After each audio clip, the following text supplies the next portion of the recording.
అందరికీ నమస్కారం అండి. ఈరోజు జాబ్ దాని యొక్క ఇంపార్టెన్స్ గురించి తెలుసుకుందాం.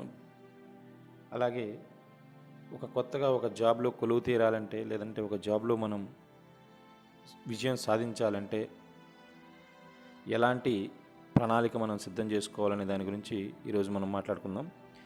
మొట్టమొదటిగా ఒక జాబ్ అన్నా, లేదా ఒక ఎంప్లాయ్మెంట్ అన్నా, ఒక వర్క్ అన్నా, లేదా ఒక ఆక్యుపేషన్ అన్నా, పేరు ఏదైనప్పటికీ కూడా ఇది ఒక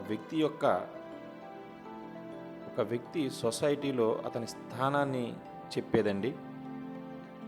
అటువంటి జాబ్ని సంపాదించడం అంటే ఇంత పెద్ద ప్రపంచంలో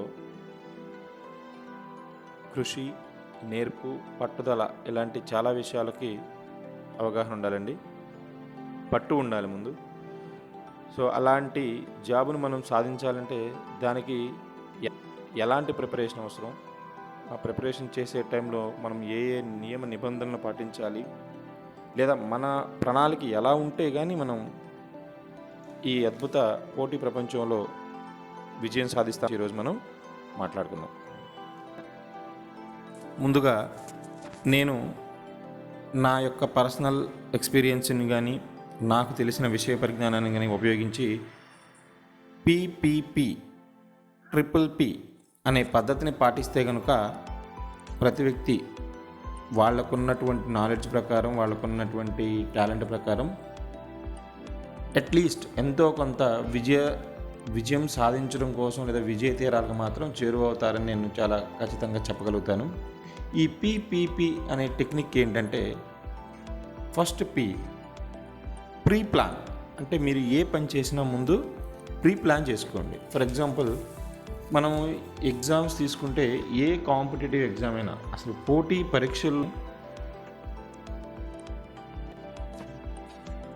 మనం పోటీ పరీక్షలకి తయారవుతున్నాం, లేదా రెడీ అవుతున్నాం, లేదా మన ప్రిపరేషన్ రెడీ అవుతుంది అంటే ఇది నార్మల్గా మనం జనరల్గా రాసే అకాడమిక్ ఎగ్జామ్ లాంటి ప్రిపరేషన్ అయితే సరిపోదండి. అకాడమిక్ ఎగ్జామ్స్లో మనం ఒక 2 నెలల పాటు ఒక నిర్దిష్ట సబ్జెక్ట్స్ని కనుక మనం దగ్గర పెట్టుకుని దాన్ని ఒక ప్లాన్ ఆఫ్ యాక్షన్స్తో మనం చదువుకోగలిగితే మనం ఈజీగా మనకు కావాల్సినటువంటి 35 మార్క్స్ ఏదైతే పాస్ పర్సంటేజ్కి అవసరమో, పాస్ అవ్వడానికి అవసరమో అది మనం ఈజీగా సాధించగలుగుతాం. కానీ పరీక్షల్లో పోటీ పరీక్షలు వేరయ్యా అని మన పెద్దవాళ్ళు ఎప్పుడో చెప్పారండి. సో మనం ముందుగా ఏ పోటీ పరీక్షకి సన్నద్ధమవుతున్నాం, ఆ సంస్థ యొక్క విధి విధానాలు ఏంటి, ఆ సంస్థ మన అభ్యర్థుల నుంచి అసలు ఏం ఆశిస్తుంది, ఉద్యోగాలు ఇచ్చే వ్యవస్థ యొక్క లక్ష్యాలేంటి, ఇలాంటివన్నీ కూడా మనం చాలా ముందస్తుగానే ప్లాన్ చేసుకోవాలి. నేను కనుక ఫర్ ఎగ్జాంపుల్ నేను గ్రూప్ 1 మెయిన్స్కి రాస్తున్నాను అనుకోండి, లేదా గ్రూప్ 1కి ప్రిపేర్ అవుదామని నేను అనుకున్నాను. సో గ్రూప్ 1 అంటే ముందు నోటిఫికేషన్ ఎవరిస్తారు, ఆ నోటిఫికేషన్లో ఉండే జాబుల యొక్క లక్ష్యాలేంటి, వాళ్ళు అభ్యర్థుల నుంచి ఏం ఆశిస్తున్నారు అనేది కనుక మీరు క్యాచ్ చేయగలిగితే ఖచ్చితంగా మీరు విజయానికి అవసరమైన 30% ఏదైతే మన ప్రయత్నం ఉందో అది మీరు ఎక్యూర్ చేసినట్టు. పోటీ పరీక్షల్లో ముఖ్యంగా సిలబస్ అనేది జస్ట్ నామమాత్రంగానే ఉపయోగపడుతుందండి. అంటే మనం రెగ్యులర్గా అకాడమిక్ చదివేటప్పుడు ఒక నిర్దిష్ట సిలబస్ ఉంటుంది. ఎన్ని యూనిట్లు అయితే అన్ని యూనిట్లు, లేదా ఎంత సిలబస్ అయితే ఎంత, ఓన్లీ ఆ సిలబస్ బౌండరీస్ వరకే మనకి క్వశ్చన్ పేపర్ ప్రిపరేషన్ అనేది ఎవరైతే డిజైన్ చేస్తారో వాళ్ళు అంతవరకే రెస్ట్రిక్ట్ అయి ఉంటారు. ఎందుకంటే అంతకు మించి వాళ్ళు బౌండరీస్ కానీ మన క్వశ్చన్స్ ఫ్రేమ్ చేస్తే అది విద్యార్థి యొక్క శక్తి సామర్థ్యాలను టెస్ట్ చేయడానికి ఉపయోగపడదు. కాబట్టి అకాడమిక్ విషయంలో అలా జరుగుతుంది. కానీ పోటీ పరీక్షలోకి వచ్చేటప్పటికి నిర్దిష్ట ప్రణాళిక అంటూ, నిర్దిష్ట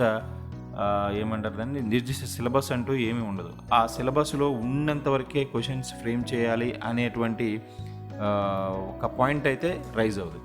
అలాంటప్పుడు మనం ఏదైనా ఒక కాంపిటేటివ్ ఎగ్జామ్కి ప్రిపేర్ అవుతున్నప్పుడు ఓన్లీ నేను సిలబస్ వరకే చదువుతాను అనేది అంటే మనం విజయానికి చాలా అడుగు దూరంలో ఉన్నట్టే.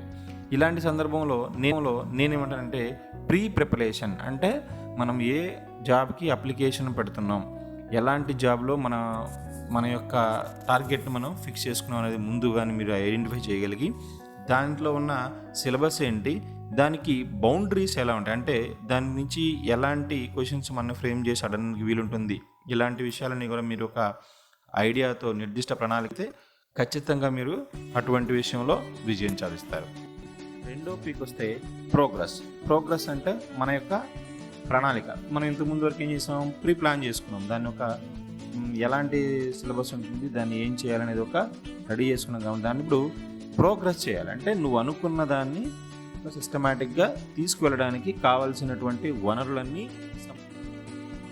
నిర్దిష్ట ప్రణాళిక అంటూ లేకపోతే మనం అనుకున్న దాన్ని రీచ్ అవ్వలేము. ఆ ప్రణాళికతో పాటు ప్రాసెసింగ్ అనేది కూడా చేయాలి. అంటే మనం చదివిన దాన్ని సుదీర్ఘ పూర్వకు మనం ఒక బాట వేసుకోవాలన్నట్టు. అంటే ఎలాగంటే ఫర్ ఎగ్జాంపుల్ మీరు యూపీఎస్సీ, ఎస్ఎస్సి లాంటి ఎగ్జామ్స్ మనం ప్రిపేర్ అవుతున్నప్పుడు అది ఒక్క రోజులో అయిపోయేది కాదు. అది జనవరితో మొదలుపెట్టి ఫిబ్రవరితో అయ్యేది మాత్రం కాదు. అంటే ఇట్ టేక్స్ ఇయర్స్. అంటే నోటిఫికేషన్ విడుదలైన తేదీ నుంచి మనం ఆ ఎగ్జామ్స్ కండక్ట్ చేసి, ఎగ్జామ్స్ రాసి దాంట్లో ఉత్తీర్ణ సాధించి జాబ్లో సాధించడం అనేది అది అంచెల వ్యవస్థ. అంటే టైర్ 1, టైర్ 2 అలా సిస్టమాటిక్ వ్యవస్థ ఉంటుంది. కాబట్టి అలాంటి వాటికి నీ ప్రిపరేషన్ లెవెల్స్ కూడా అంతే సన్నిహితతో చాలా సుదీర్ఘ పూర్వకు మనం రెడీగా ఉండాలి. అంటే నిన్ను నువ్వు రెడీ చేసుకుంటూ అలాంటి లాంగ్ రన్ ఒరిగిన్సే ఎక్కువ కాలం కొన్ని సందర్భాల్లో వాటి కోసం మనం 4 నుంచి 6 సంవత్సరాలు కూడా వెయిట్ చేయాల్సిన సందర్భాలు ఉంటాయి.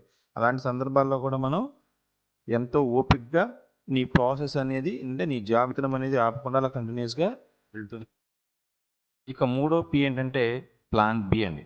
అంటే నువ్వు ఒక కాంపిటేటివ్ ఎగ్జామ్కి ప్రిపేర్ అవుతున్నప్పుడు అది ఒక్కటే నా జీవితం అని అనుకుని స్ట్రెస్ ఫీల్ అయ్యి దాని మీద నువ్వు పట్టు విడిచేయకంటే నీకంటూ ప్లాన్ బి ఒకటి ఏర్పాటు చేసుకుని ఆ విధంగా ఇది కాకపోతే ఇంకోటి ఉంది అనే విధంగా మనం ప్లాన్ చేసుకుంటే జీవితంలో అనేది కూడా సక్సెస్ అవుతుంది. అన్నిటికంటే ముఖ్యమైనది సెల్ఫ్ మోటివేషన్. నిన్ను నువ్వు మోటివేట్ చేసుకో. నిరంతర ప్రేరణ అనేది అవసరం. పోటీ పరీక్షల్లో ముఖ్యంగా కాలం గడిచే కొద్దీ మనలో ఉన్న ఆసక్తి అనేది ఆ జాబ్ మీద తగ్గిపోతూ ఉంటుంది. ఆ ఆసక్తిని పెంపొందించుకోవడం కోసం నిన్ను నువ్వు ప్రేరణ చేసుకోవాలి. లేదా నువ్వు ఆల్రెడీ ఏదైతే జాబ్ కోసం ప్రిపేర్ అవుతున్నావో ఆ జాబ్లో నిన్ను నువ్వు ఊహించుకుని నువ్వు ఎలా ఉంటావో, నీ ఫ్యామిలీ ఎలా ఉంటుందో, నువ్వు జాబ్ వస్తే ఎలా ఉంటావో అనేది నిన్ను ప్రేరణ నిరంతరం చేసుకుంటూ ఉంటే